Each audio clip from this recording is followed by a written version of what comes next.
آج ہمارا سوال ہے، نماز کے دوران سانپ یا بچھو نظر آ جائے تو کیا کریں؟ اگر آپ نماز پڑھ رہے ہوں اور اچانک سانپ، بچھو یا کوئی خطرناک زہریلا جانور نظر آ جائے تو کیا نماز مکمل کریں یا پہلے اس خطرے کو ختم کریں؟ حدیث پاک ہے، نبی اکرم صلی اللہ علیہ وسلم نے فرمایا، نماز میں 2 کالوں کو قتل کر دو۔ اب یہ 2 کالوں سے کیا مراد ہے؟ سانپ اور بچھو۔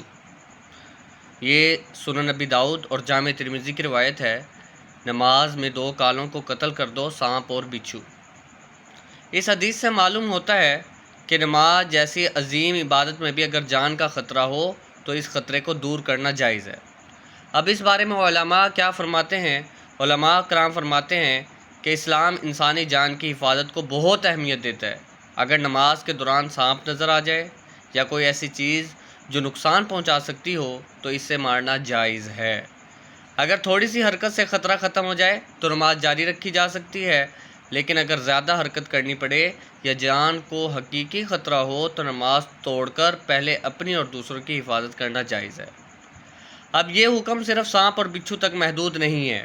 فقہاء نے لکھا ہے کہ ہر وہ چیز جو انسان کو شدید نقصان پہنچا سکتی ہو، اس کا یہی حکم ہے، کیونکہ شریعت کا مقصد جان کی حفاظت ہی ہے۔